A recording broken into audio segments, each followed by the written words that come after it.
De retour sur le plateau des débats des départementales. Comme promis, on s'intéresse désormais à la Saône-et-Loire.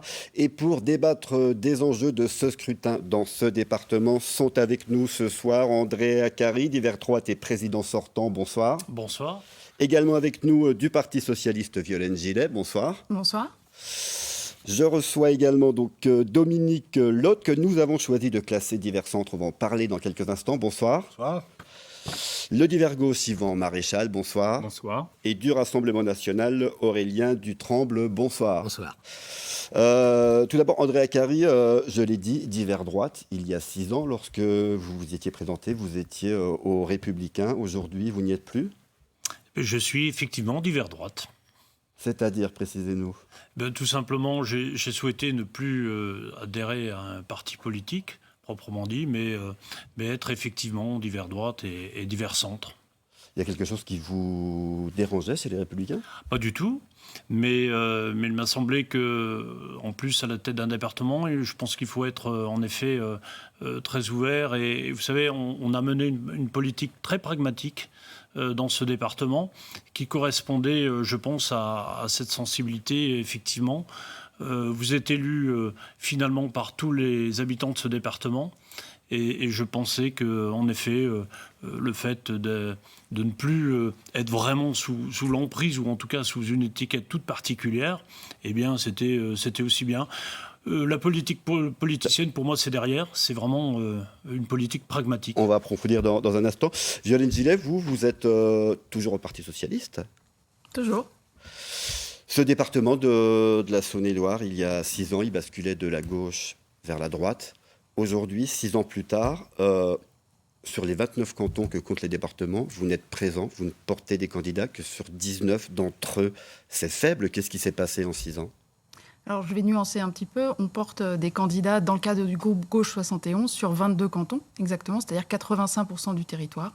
Alors oui, effectivement, il y a une modification, et puis il ne vous aura pas échappé qu'il y a eu une pandémie entre-temps qui n'a pas favorisé ni les liens, ni le fait de créer une dynamique et d'aller chercher des candidats sur le terrain. On a privilégié le fait d'avoir des personnes qui soient vraiment engagées. La pandémie n'explique pas tout, c'est pas la pandémie qui... Non, je n'avais pas terminé. C'est l'un des obstacles. Il y a aussi une partie du département où on est historiquement faible, on peut le dire. Et puis, il se trouve que dans la stratégie qu'on pouvait avoir jusqu'à il y a 6 mois, nous avions une partie de nos camarades, puisqu'on s'appelle comme ça quand on est dans un groupe de gauche en général, qui ont choisi de faire sécession. Donc, effectivement, ça a changé le schéma sur l'ouest du département. Alors, sécession, justement, je me tourne vers vous, Dominique Lotte. Vous étiez au Parti socialiste. C'est quoi votre démarche aujourd'hui ? Moi, je suis toujours un homme de gauche. Je crois qu'aujourd'hui, la situation de notre pays, de notre département, de nos populations... Un homme de gauche qui a déjà annoncé qu'il soutiendrait oui, tout à fait. Le président de droite. Je vais y venir. Encore une fois, je crois que la situation d'aujourd'hui, avec une pandémie, avec une crise économique, une crise sociale, une société qui est fracturée, je crois qu'il y a besoin que toutes les bonnes volontés se retroussent les manches pour apporter les solutions idoines à nos populations, à nos territoires. Et c'est ce qui m'amène effectivement à me dépasser moi-même, à accepter de travailler avec des gens qui, comme moi, ont une histoire de gauche, d'autres qui ont une histoire plus centrale, voire divers droite. Mais vous vous dites encore de gauche aujourd'hui ? Ah, moi je suis toujours de gauche et j'en fais la démonstration tous les jours dans les politiques publiques que je mène dans ma ville. Violaine Gillet, vous êtes d'accord pour dire qu'il peut encore se dire de gauche, Dominique Lotte ? Ah, mais chacun est libre de dire ce qu'il veut. Après, on voit les actes. D'accord. Non ? Donc dans les actes, on verra, monsieur Lotte ? Ah, mais dans les actes, encore une fois, vous savez, il y a une phrase de Jean Jaurès que je reprends bien volontiers, ça fait partie de ma propre histoire. Jean Jaurès disait le courage, c'est de chercher la vérité et de la dire. Eh bien, écoutez, je crois que je suis dans cette ligne de conduite. Yvan Maréchal, on le voit, une gauche qui est quand même affaiblie dans ce département. Vous présentez donc sous une alliance qui réunit le Parti communiste, la France insoumise et GRS. Il y a d'autres alliances du même type, on le voit du côté de Mâcon avec Changer d'air, une également du côté du bassin minier. Déjà, pourquoi ces vous n'avez pas fait une alliance sous une même étiquette commune entre Mâcon, Châlons, le bassin minier? Donc effectivement, je représente le collectif du Pointon Chalonnais, mais comme vous l'avez bien dit, il y a des dynamiques et des collectifs similaires sur les différents territoires. C'est des dynamiques qui démarrent de manière locale, donc sur chacun des bassins, avec et vous l'avez dit aussi, des configurations un peu différentes. L'objectif à terme, puisque le travail que nous menons n'est pas simplement pour un temps électoral, celui des départementales, mais nous avons vocation à s'inscrire dans la durée. Et donc effectivement, l'objectif à terme...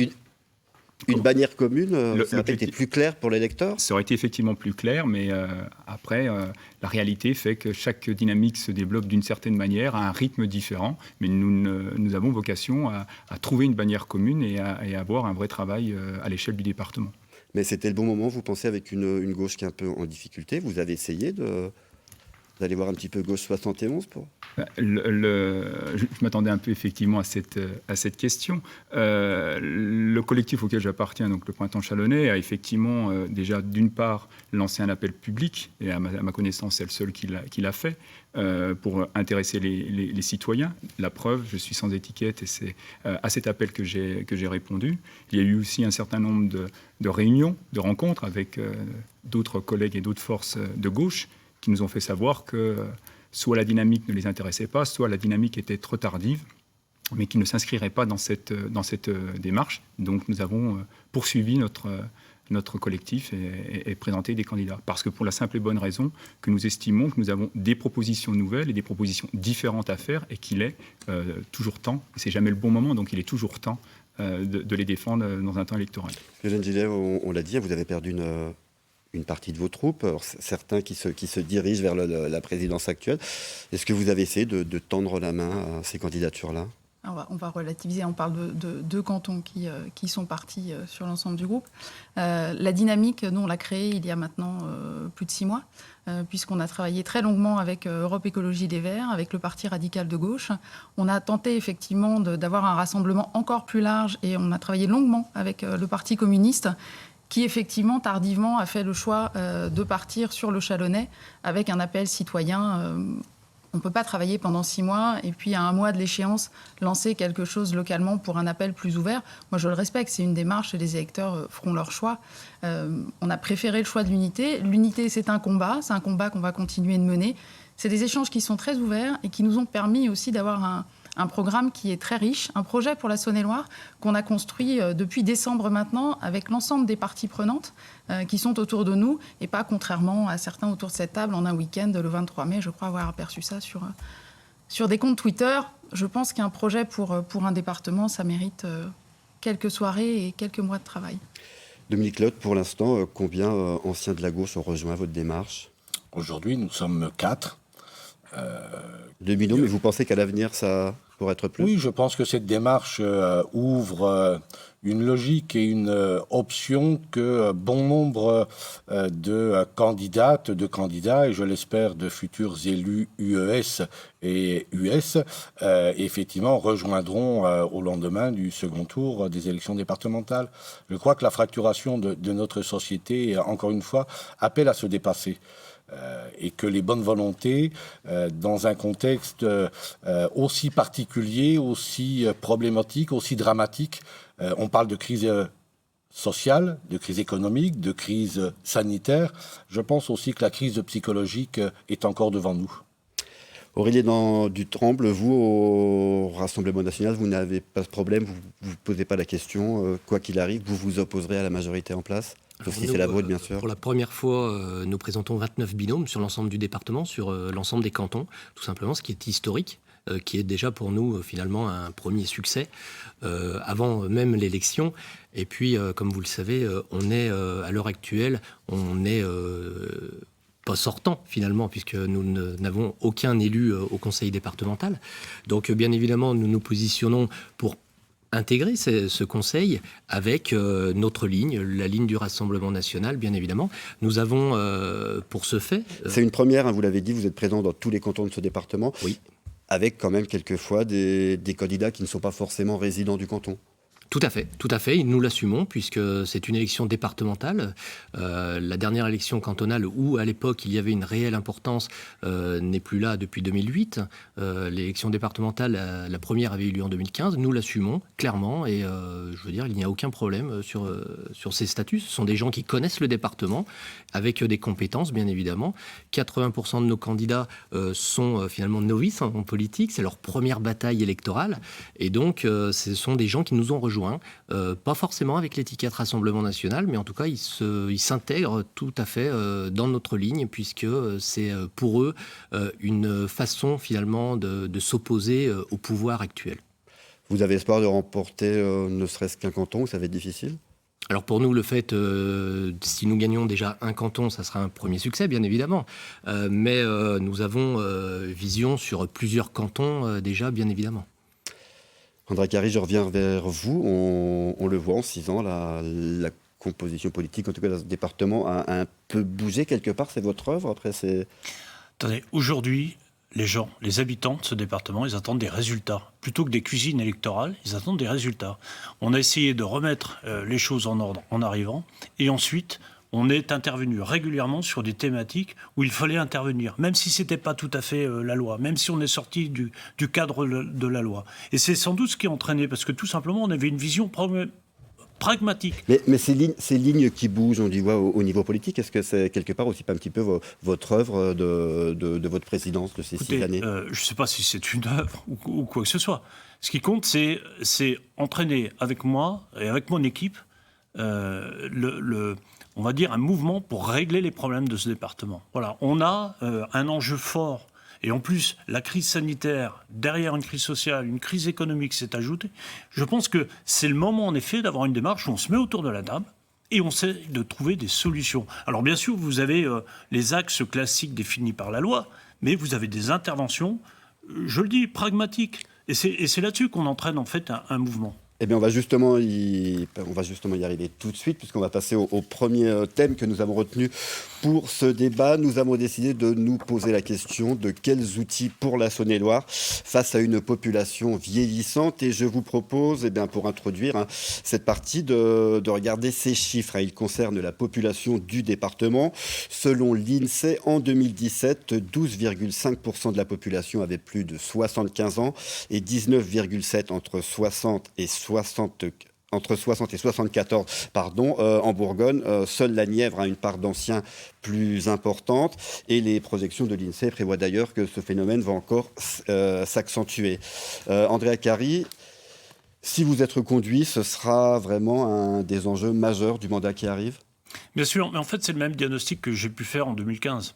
C'est-à-dire, on a en effet, bien sûr, c'est la population la plus importante de la région Bourgogne-Franche-Comté, la Saône-et-Loire. Alors, des choses peuvent bouger aussi. On l'a vu pendant la crise sanitaire 2020-2019. C'est le département, en tout cas, dans le 2e département en France où on a eu le plus de transactions immobilières. Ça veut dire qu'une nouvelle population active arrive. Ceci dit, on a effectivement une tranche d'âge où, en effet, il y a un vrai défi majeur à relever. Alors, on a commencé à le faire en 2017, notamment avec l'ouverture du centre santé. Aujourd'hui, c'est 70 médecins généralistes, parce que vous ne faites pas, finalement, vous ne traitez pas ces questions avec une seule action. Il faut, en effet, avoir plusieurs directions. Et c'est vrai que c'est un défi important. Il y a aussi un autre chiffre inquiétant. Notamment, lorsqu'on parle du maintien à domicile, vous avez la tranche d'âge des 50-60 ans, c'est la moyenne d'âge des intervenants à domicile. Donc c'est un enjeu majeur. Et c'est un peu le même constat. On va y venir juste un petit peu plus tard. Violine Gillet, je me tourne vers vous, puisque votre groupe au département a reproché à la majorité en place de ne pas en faire assez sur la question de la dépendance et de ces aides à domicile. Oui, c'est effectivement... Qu'est-ce que vous avez à reprocher alors ? On a fait des contre-propositions parce qu'on a des budgets sur lesquels on a des marges de manœuvre. Alors, on ne peut pas juger de tout puisque nous ne sommes pas invités à la conférence des financeurs, contrairement à d'autres départements où l'opposition peut y être invitée. Nous l'avions demandé, mais ça n'était pas possible dans ce département. En termes de prise en charge, on avait notamment proposé, c'est des propositions que nous reprenons dans notre projet pour la Saône-et-Loire, c'est d'avoir le choix. Avoir le choix, non pas d'être maintenu à domicile, mais de vivre à domicile. Et de vivre dignement à domicile. Et de faire le choix d'aller soit en EHPAD, soit de vivre à domicile de manière correcte, avec une prise en charge qui soit correcte et avec des temps qui soient harmonisés. Aujourd'hui, le travail des aides à domicile, pour nous, ce n'est pas de la théorie, c'est du concret. On les a invités dans la campagne. D'ailleurs, la presse ne s'est pas intéressée, n'a pas voulu venir à une conférence de presse où des aides à domicile témoignaient de leurs conditions de travail. Tout simplement, c'est difficile. Donc vous feriez quoi difficile. alors? Vous améliorez concrètement, c'est quelles améliorations? augmenter les temps de prise en charge, mettre autour de la table l'ensemble des parties prenantes, c'est-à-dire des associations qui interviennent à domicile, pour qu'un temps de prise en charge pour un repas puisse être le même. Quand on vous donne une demi-heure pour préparer, faire à manger, chauffer, débarrasser et nourrir la personne âgée, je ne vois pas comment on le fait dans la dignité. Et ça, c'est le rôle du département, d'être un assemblier, d'être un animateur des politiques départementales. Et un service public départemental de l'aide à domicile, c'est possible, on en a les moyens. Et calculer les tarifs de la dépendance, notamment en EHPAD, en fonction des revenus pour baisser le reste à charge, c'est possible aussi. On en a les moyens dans ce département. Aurélien Dutrin, vos propositions dans ce domaine? Alors pour nous, qui dit une population vieillissante dans le département, dit santé automatiquement. La première chose à faire pour nous, c'est un moratoire sur les fermetures, dès l'annonce en fait, des fermetures de lits et également des suppressions des services de proximité. On a pu prendre des exemples par le passé, Marcigny, on parle de Monceau, etc. Et nous devons développer là-dessus, je rejoins le centre départemental de santé, qui est une très bonne chose qui a été faite avec 70 médecins salariés. Et pour aller au-delà, nous souhaitons le recrutement de médecins finalement spécialisés, puisque ce sont des professions qui sont un peu éloignées du monde rural. Et je vois qu'autour du plateau, nous sommes plusieurs à avoir des problèmes de vue. Si on parle d'ophtalmologie, bien évidemment, la personne âgée qui est au milieu de la ruralité, à des kilomètres finalement des centres, qui ont du mal à se déplacer, ils ne peuvent pas avoir des rendez-vous dans 6 mois ou 1 an, bien évidemment. Donc ces centres, avec le recrutement des personnes spécialisées, ça aiderait déjà les personnes. Et nous voulons, pour les personnes qui sont encore plus éloignées, s'ouvrir et discuter sur un bus, simplement un bus médicalisé pour aller au plus près de ces populations, bien évidemment. André Acari, est-ce que vous avez à répondre à ces propositions? Oui, mais en fait, on travaille ces questions, puisque quand on parle de maintien à domicile, il faut savoir de quoi on parle. En effet, c'est surtout sur un département aussi vaste, où la problématique de mobilité a toute sa part. Et il fallait commencer, en effet, déjà par l'installation de médecins généralistes partout dans le territoire, en complément de l'existant. Et puis ensuite, il faut travailler aussi sur les équipements de télémédecine. C'est ce qu'on est en train de faire dans tous les EHPAD, y compris dans les centres de santé. On essaye d'aller au plus proche de la population et pour qu'elle puisse en effet rester à domicile. On a multiplié notamment le budget concernant les communes et les particuliers pour améliorer l'habitat, de façon à permettre aux personnes justement de vivre le plus longtemps possible si elles le souhaitent. Mais ça, on n'a pas négligé non plus l'investissement dans les établissements spécialisés, les EHPAD, et notamment la construction encore d'un EHPAD à Virey. Et moi, je suis très heureux que la Gauche 71 s'intéresse enfin à cette question-là, en sachant qu'il vote chaque fois contre le budget qui concerne les personnes âgées et les personnes handicapées. Car on oublie toujours aussi le travail considérable qui a été fait et que nous allons continuer à faire en direction des personnes handicapées, notamment en titre de prévention. Violaine Gillet, répondez pourquoi vous ne le votez pas, ce budget, alors? Moi, je veux bien réagir parce qu'effectivement, comme je le disais précédemment, nous ne votons pas ce budget parce que nous n'aurions pas affecté les dépenses de la même façon. Alors d'un côté, on nous reproche de voter 95% des projets dans l'Assemblée départementale, mais oui, on vote contre le budget parce que nous n'aurions pas affecté l'argent de la même façon. Par exemple, vous citiez le parcours des personnes handicapées. Il n'y a eu aucune création de place dans les établissements spécialisés pendant l'ensemble du mandat. Et je note aussi que pour ce qui concerne les EHPAD, si on enlève Virey, on a divisé par 2 les dépenses de rénovation dans les EHPAD sur l'ensemble du mandat. Donc je crois qu'on a encore quelques marges de progrès et d'autres propositions à faire pour affecter l'argent, puisque désormais, j'en profite pour le dire, ce département sera une collectivité qui va gérer des dépenses et pas des recettes, puisqu'il n'y a plus aucun pouvoir de taux dans ce département, contrairement à ce qui est affirmé dans beaucoup de tracts de la majorité sortante, en disant que les impôts ne seront pas augmentés. Évidemment, ils ne le seront pas, puisque ce n'est plus possible techniquement. On voit qu'il y a deux visions vraiment différentes. Dominique Claude, justement, vous qui avez une position un peu centrale, votre regard sur cette question? Accompagner le vieillissement de la population d'un département comme le nôtre, c'est en particulier répondre à un parcours de vie. Nos personnes âgées dans nos territoires, que ce soit des communes plus urbaines ou des communes rurales, elles souhaitent une chose en particulier, c'est de rester chez soi le plus longtemps possible. Et après, malheureusement, arrive l'inévitable, c'est-à-dire je suis obligé d'aller dans un établissement spécialisé. Pour répondre à ce parcours de vie, il faut intervenir sur ces deux leviers, sur ces deux pieds.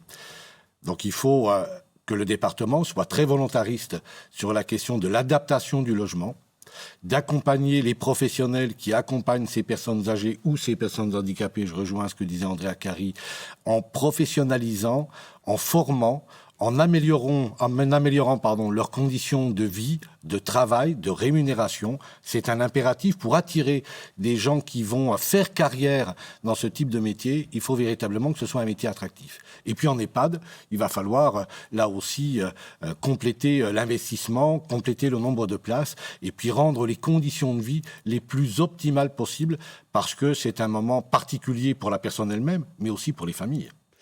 Yvan Maréchal, quand vous entendez ça, améliorer les conditions de travail des personnels, des auxiliaires de vie qui permettent le maintien à domicile, ça doit vous séduire ?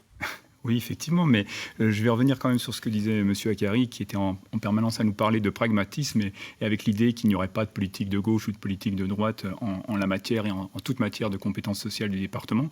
Nous pensons qu'il y a effectivement une différenciation et qu'on peut avoir une vision d'une politique de gauche et d'une politique de droite sur ces sujets-là. Et effectivement, puisque vous en êtes sur la question des personnels et des agents qui travaillent auprès des personnes âgées, les premiers de corvée, qui sont souvent d'ailleurs des premières de corvée, il faut le noter, qui sont aussi dans des âges qui sont la plupart du temps assez avancés. Nous pensons qu'il y a effectivement un travail à faire sur ce personnel qui est en souffrance.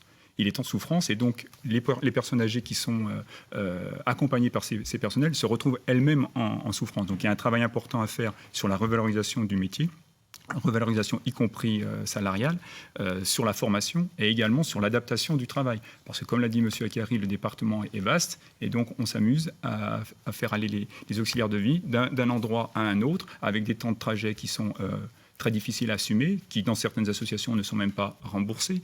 Donc on se retrouve avec des gens complètement exploités. Et donc, mais concrètement, vous auriez quelle solution, vous ? Donc, un véritable service public d'aide aux personnes âgées en faisant en sorte que la collectivité départementale reprenne en main l'ensemble de ces questions. Elle ne laisse pas les choses se faire par des gros groupes, puisqu'actuellement c'est ce qu'on voit apparaître. On a en permanence des associations qui sont effectivement à la limite du déficit et de la faillite et qui sont repris par des gros groupes qui y voient l'intérêt pour pouvoir, eux, faire des bénéfices sur cette souffrance. Souffrance des personnes âgées et souffrance des personnels qui travaillent auprès d'eux. Aurélien Dutremble, vous êtes... Allez-y, monsieur Lotte. Je voulais rajouter, ça me revient au travers des propos de mon voisin à côté de moi. Cette question de l'accompagnement des personnes âgées, bien sûr, ce sont des politiques départementales. Je crois qu'il faut y rajouter un pilier à notre sécurité sociale. La question de la dépendance n'est aujourd'hui pas réglée dans notre pays. Et que cette question-là, que ce soit iPad ou que ce soit accompagnement par des personnes qui viennent Alors là, dans la famille... on est plutôt sur le débat de la présidentielle ou des législatives. Oui, mais globalement, c'est une question qui intéresse les départements. Parce que la question de la 5e branche de la dépendance, il faudra la régler dans notre pays. Je me tournais vers vous, Aurélien Dutremble. Cette question justement des grands groupes, vous aussi, vous y êtes défavorable ? Moi, je souhaite déjà revenir par rapport au manque, surtout des conditions de travail de ces agents, puisque c'est pas les conditions qui posent problème, c'est surtout le nombre. Il manque des agents dans les EHPAD, il manque beaucoup de monde, et puis forcément... Encore faut-il les trouver, réussir à les recruter, c'est si facile, monsieur Acari ? Pardon ? C'est si facile de pouvoir recruter comme ça des agents supplémentaires ? Non, alors d'abord vous avez les agents soignants et les agents d'entretien. Donc en effet c'est un contexte particulier, mais le recrutement n'est pas simple en effet sur ces établissements, y compris à domicile. C'est ce que j'ai expliqué tout à l'heure. On va manquer de personnes à domicile si on ne rend pas de l'attractivité dans ce métier-là. Et c'est pour ça que je propose un nouveau gros chantier qui concernera le même que j'ai pu mener avec les médecins. Ça sera vraiment le défi majeur de ce prochain mandat. Je vous laisse terminer, excusez-moi. Pas de souci. Et donc, pour ce recrutement, je peux comprendre qu'il est difficile, mais nous pouvons dégager une certaine manne financière, bien évidemment, tout simplement en réorientant du budget. Il y a 7 millions, à l'heure actuelle, 7 millions d'euros qui sont dépensés par le conseil départemental auprès de 390 MNA, qui sont des mineurs non accompagnés, des étrangers qui sont arrivés en France clandestinement.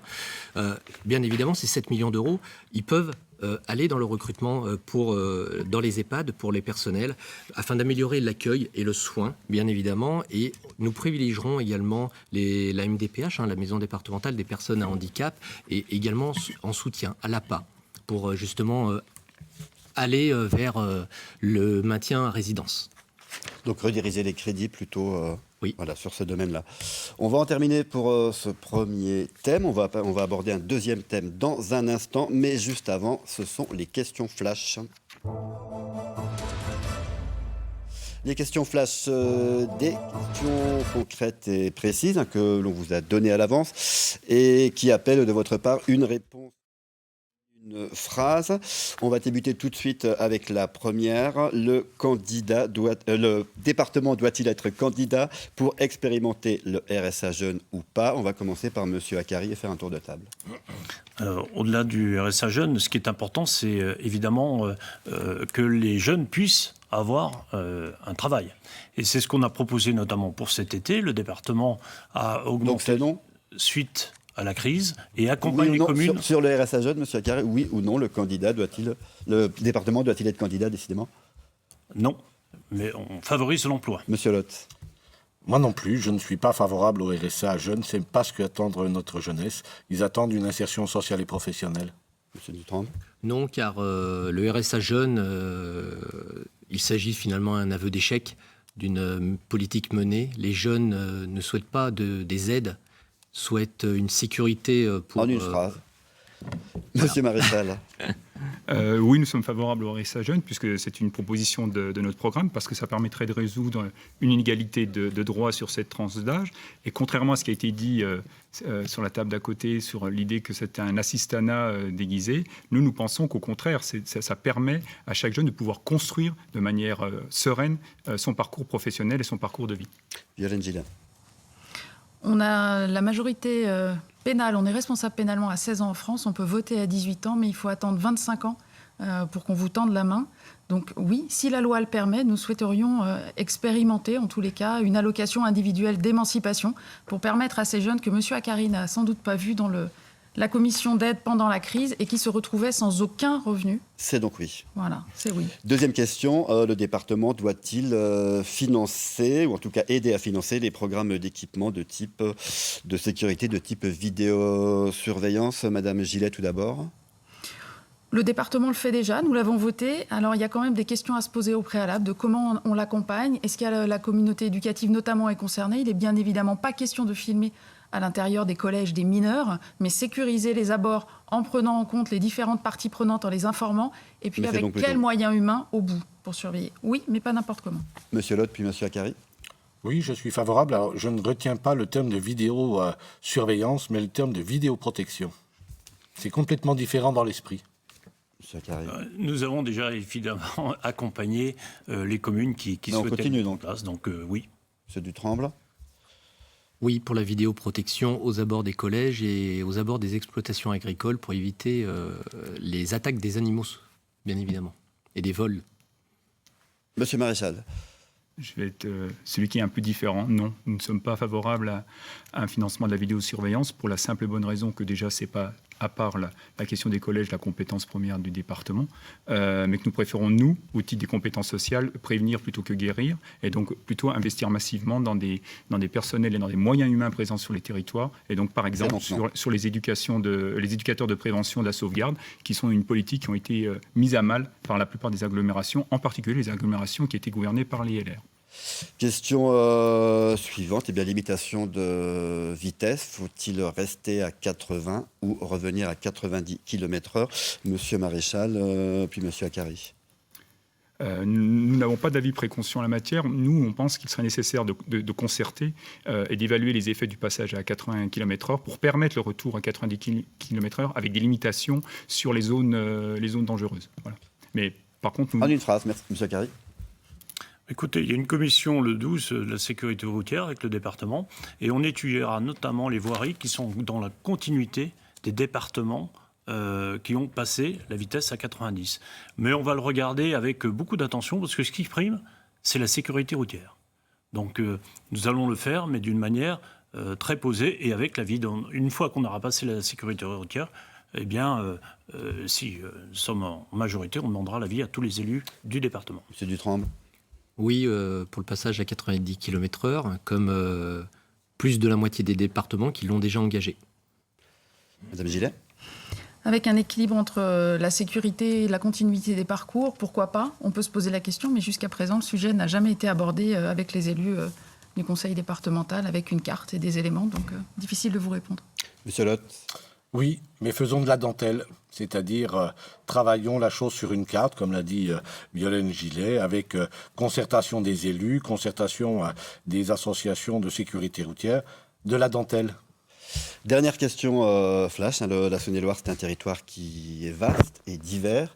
Si vous deviez réussir en une phrase à donner une définition de ce département, monsieur Dutremble. Notre département, c'est la beauté de notre patrimoine, avec des territoires différents, tellement que le département est vaste. Je veux dire, on peut se croire qu'on a changé de département entre la Bresse et le Charolais. Donc oui, la beauté. Monsieur Lotte. Je ne sais plus qui a dit que la Saône-et-Loire était une petite France. Et c'est effectivement le cas entre des paysages, une histoire, un patrimoine, une industrie et une agriculture. Madame Gillet. J'hésite entre Lamartine et Rabelais, mais je retiendrai la douceur de vivre. Monsieur Maréchal. Je ne vais pas être original. J'estime qu'effectivement, c'est un département qui a l'avantage d'être à taille humaine, qui possède un réseau d'agglomérations et de villes moyennes qui lui permet de s'appuyer sur son histoire, à la fois industrielle et agricole, et qui a une variété de paysages qui est admirée par beaucoup. Monsieur Carry. J'ai dit plein de fois, la Saône-et-Loire, c'est la petite France. Évidemment, on a tout ce que l'on trouve à l'échelle de la nation et avoir une douceur, mais aussi un potentiel sensationnel. Merci d'avoir joué le jeu. On va passer maintenant donc au deuxième thème de ce débat. Comment dynamiser l'attractivité touristique de la Saône-et-Loire? Et pour l'introduire, je vous propose de regarder ce chiffre qui va s'afficher. 5560, c'est le nombre d'emplois directs générés par l'activité touristique en 2017 d'après l'INSEE. Déjà, Andrea Carry, ce chiffre 5560, on l'a trouvé, c'est celui de 2017, c'est plus que ça? En tout cas, c'est en progression. Évidemment, pour nous, c'est un axe majeur où on a commencé à développer plusieurs politiques. Déjà, sur l'opération, quand on est arrivé aux affaires, si vous voulez, 80% du budget était sur du fonctionnement. Aujourd'hui, on a inversé les choses. On investit beaucoup sur le tourisme, avec des créations, Route 71, avec un réseau d'ambassadeurs, avec des voies vertes, avec vraiment une multiplication et aussi une promotion à l'extérieur. On l'a fait au niveau national, notamment pour aider à cette sortie de crise, pour inviter les gens à venir. Avec un gros budget publicité, bien sûr, bien sûr. Et je peux vous dire que ça fait combien investi dans la publicité? En fait, si on a vraiment démarré l'année dernière pour sortir la crise, de la crise et donner un vrai coup de main à nos opérateurs sur le territoire. Je pense aux restaurateurs, à tous ceux qui avaient le rideau fermé. Et donc, on essaye vraiment d'être à l'extérieur et de conduire vraiment une politique. La dernière campagne publicitaire, c'est en effet plusieurs centaines de milliers d'euros. On est sur un budget de 350 000 euros sur une campagne publicitaire. Mais la promotion est beaucoup plus importante. Mais en tout cas, c'est vrai qu'on a vraiment réorienté. On mise beaucoup justement pour inviter les gens, lorsqu'ils passent en Saône-et-Loire, à revenir dans ce territoire et à profiter finalement de ce terroir, de toutes ces spécificités de ce département. L'économie touristique est très importante. Il faut qu'on fasse tourner un peu la parole. Yvan Maréchal, cet investissement, vous le soutenez, vous le comprenez? On mise trop sur le tourisme ou non? Je ne sais pas si on mise trop sur le tourisme. C'est un des acteurs et un des secteurs d'activité qui peut être celui du département. Il ne doit pas remplacer, il ne doit pas se substituer à la filière industrielle et à l'agriculture. Après, sur ce qui a été fait, moi j'ai tendance à dire que la communication, elle vient comme un dernier étage de la fusée, elle vient pour valoriser une offre touristique qui est constituée. Et donc, ce qui manque sur ce territoire, c'est effectivement plutôt d'avoir un vrai travail de structuration et de qualification de l'offre touristique, et on s'intéressera sans doute après à la communication. Pourquoi ? Parce que déjà, c'est plutôt la région qui est compétente en matière de tourisme. Alors, que peut faire de manière complémentaire le département en étant plus en proximité ? C'est justement de coordonner les acteurs du tourisme sur les différents territoires. On vient de dire que le territoire était très varié. Il faut aller au plus près d'eux. Et donc, peut-être que M. Akari préférait enlever du fonctionnement et faire de l'investissement avec des campagnes de pub. Nous préférons au contraire mettre en place des personnes qui coordonneront sur l'ensemble du territoire l'offre touristique. Yolande Gillet, on voit deux visions différentes. Laquelle est la plus proche Je vais rejoindre mon voisin, puisqu'effectivement, le fonctionnement qui a été enlevé, il faut appeler un chat, ce sont des licenciements à l'agence de tourisme départementale. Ça a été le début du mandat. Ensuite, sur l'aménagement du territoire, il faut connaître les acteurs. Donc, quand on s'est privé des personnes qui connaissaient les acteurs, c'est plus compliqué de mettre en place un schéma. Et d'ailleurs, j'ai eu beau le rechercher, je n'ai pas trouvé le schéma départemental d'aménagement touristique qui, normalement, permet de structurer l'offre départementale sur le tourisme. On a simplement voté dans ce département des compléments ou des mises en œuvre du schéma régional d'aménagement touristique qui, lui, porte une politique régionale sur le tourisme. Et c'est bien normal puisque la région est celle qui est chef de file sur le tourisme, avec laquelle on peut être complémentaire. On n'a pas besoin d'être en guerre avec la région. On peut tout à fait être complémentaire. Et là, elle propose un tourisme qui est durable et qui s'appuie sur les familles. Et je pense que c'est l'avenir du tourisme parce que la douceur de vivre dont je parlais peut donner envie de prendre son temps au bord de Saône, pourquoi pas, puisque c'est là que je vis. Alors Dominique Lotte, cette stratégie pour développer le tourisme, elle est assez coordonnée ou pas alors ? Je ne sais pas si elle est assez coordonnée. En tout cas, l'idée, c'est d'aller encore plus loin en termes de coordination. On est un territoire, plusieurs d'entre nous l'avons dit, on est un territoire qui résonne au travers de ses paysages, de son activité, de sa gastronomie, tout ce que l'on veut. Mais on est un territoire, en termes de tourisme, un territoire de passage et pas de séjour. Il va falloir qu'on arrive à capter une partie de ces populations au travers, effectivement, d'une mutualisation des acteurs, des outils, des opérateurs, qu'ils soient publics ou privés. Vous savez, ce que cherche aujourd'hui une partie des touristes, et c'est probablement renforcé avec la problématique que l'on vient de vivre, où les gens se réapproprient peut-être quelque chose d'un peu plus authentique.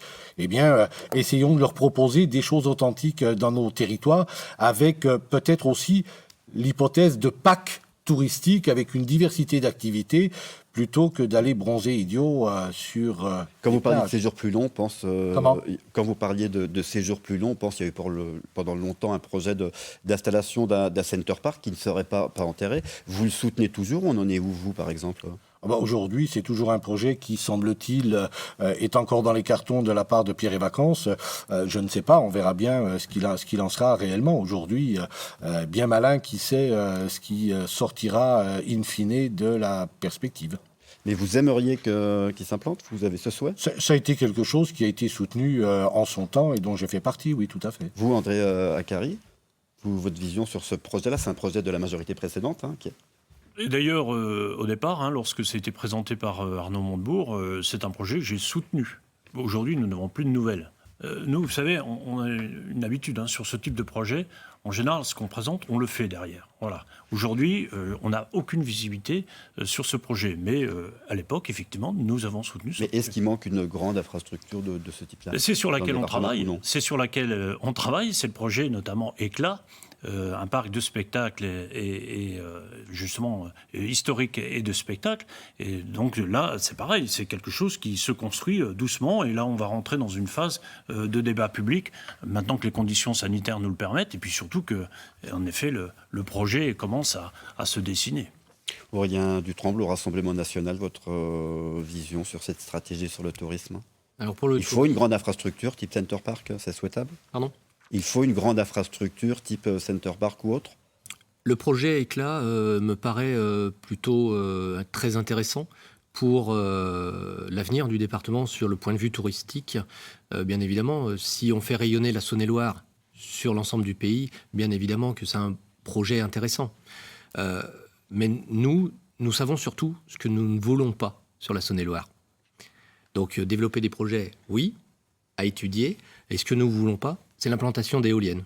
L'implantation des éoliennes, pendant cette campagne électorale, bon nombre d'associations nous ont contactés. Alors, dans la stratégie touristique Oui, pour justement refuser ces implantations d'éoliennes. À savoir que ces éoliennes font baisser 30% le foncier. C'est une arnaque écologique qui ne sont pollue pas décidés par le les département, paysages. si je me trompe. On est un peu hors sujet. On peut quand même, au niveau du département, s'y opposer. Et puis, il y figure également nos paysages, notre patrimoine. C'est un saccage de biodiversité. Et puis, il faut savoir que ces éoliennes, une fois implantées, elles fragilisent finalement le monde touristique. Alors, c'est un vrai débat, pour le coup, au niveau des régionales, puisque c'est de la compétence de la région. Dominique Locq, vous réagissiez juste ? Encore une fois, on peut tout dire et son contraire. On peut tout prôner, la sécurité à tout craint, s'opposer au développement de l'éolien, supprimer l'accompagnement des mineurs non accompagnés, dont c'est une compétence, là, pour le coup, obligatoire du département. Et là, monsieur le préfet, mon cher voisin, si vous aviez cette idée-là, je pense que monsieur le préfet vous tirez plus que les oreilles. Et en contrepartie, vous voulez que le département assume des politiques qui ne sont pas les siennes. Choisissez, soit vous êtes élu départemental, soit on est élu à l'Assemblée nationale, mais pas les deux à la fois, mon cher collègue.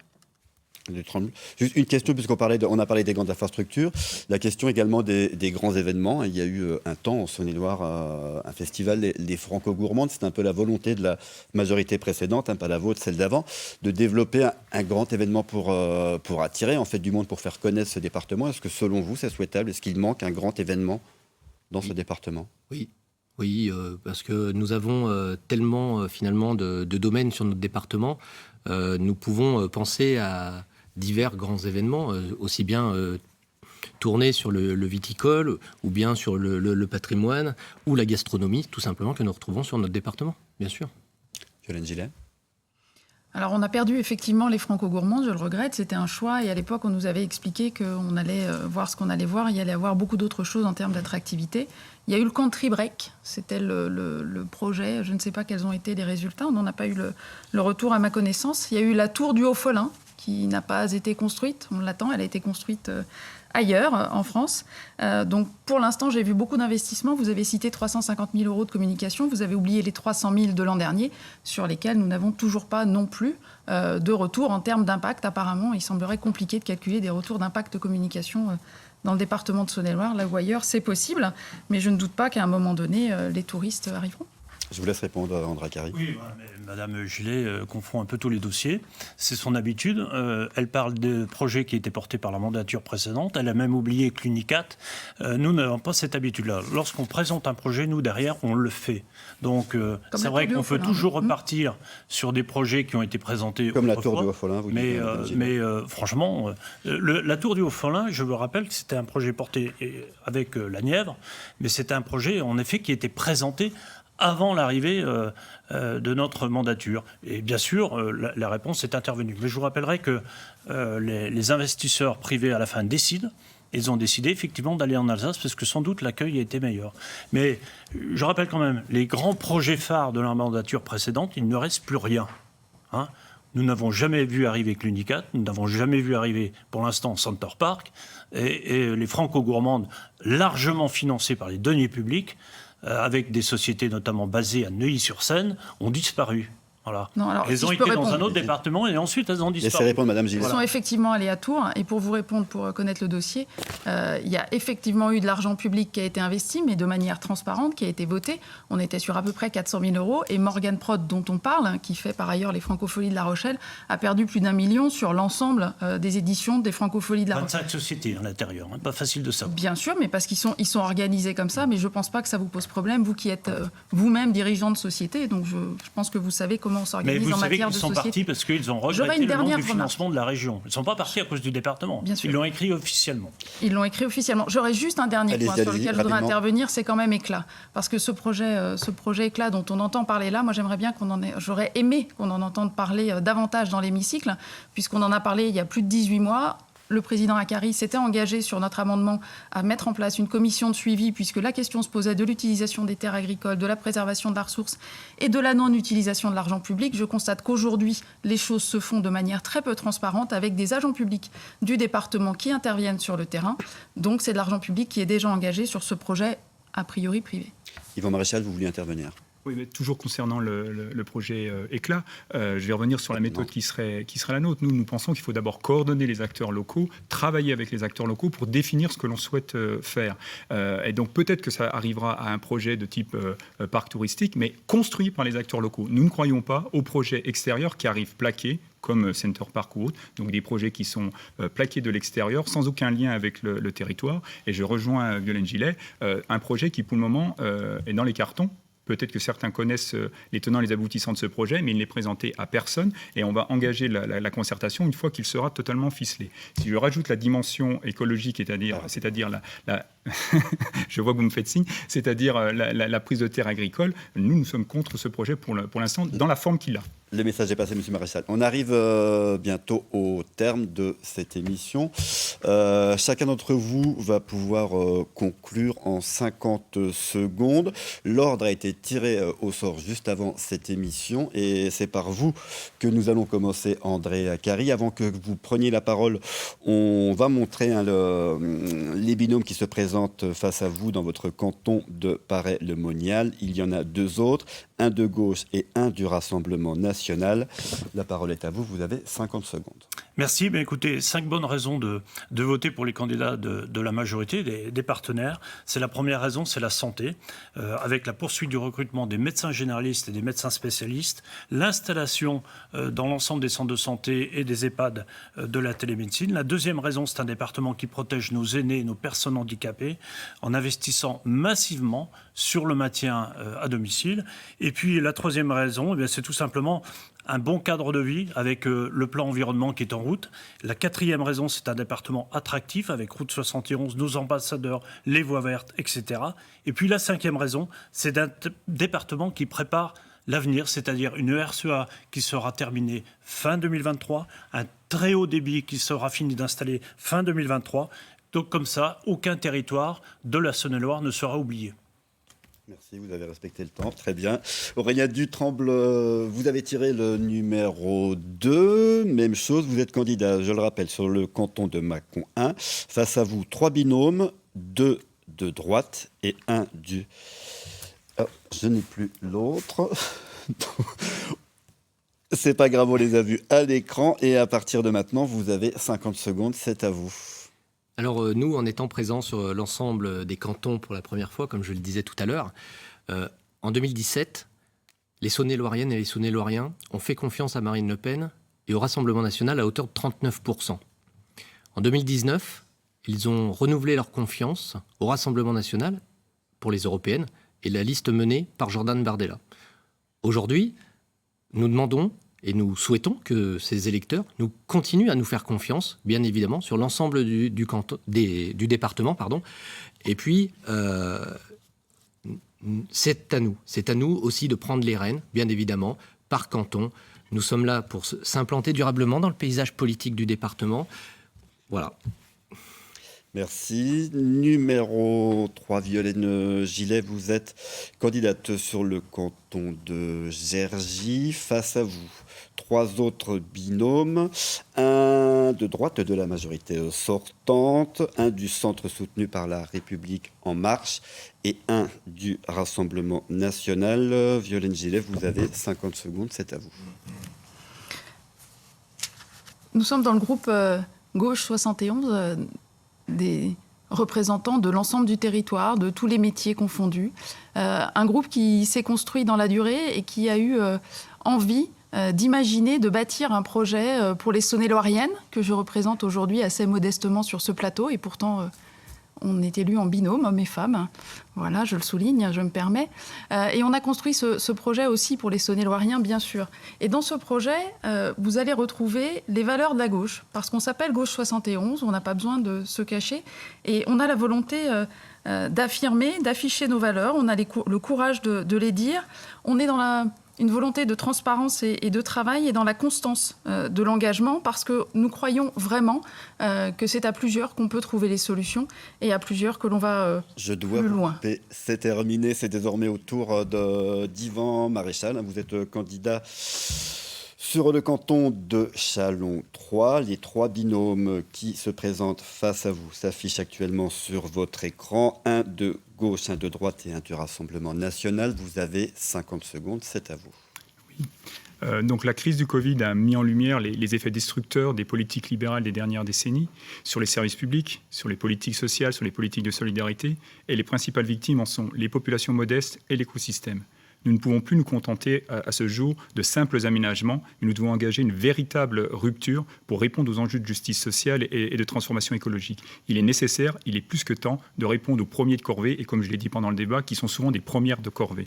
Et donc effectivement, on doit avoir un travail avec ces personnes. Pour cela, nous porterons avec vous les politiques sociales, de justice sociale, comme le RSA jeune ou les territoires zéro chômeur, et de transformation écologique. Donc pour cela, votez et appelez à voter pour les listes des collectifs de gauche, le Printemps Chalonnais, Changeons d'air à Mâcon, et également le Printemps citoyen à Paray. Merci beaucoup. Et enfin, Dominique Lotte, avant que vous preniez la parole, je rappelle, vous êtes candidat sur le canton de Gueugnon. Face à vous, 2 binômes, un soutenu par Gauche 71 et un du Rassemblement national. Vous voyez leur nom qui s'affiche actuellement sur votre écran.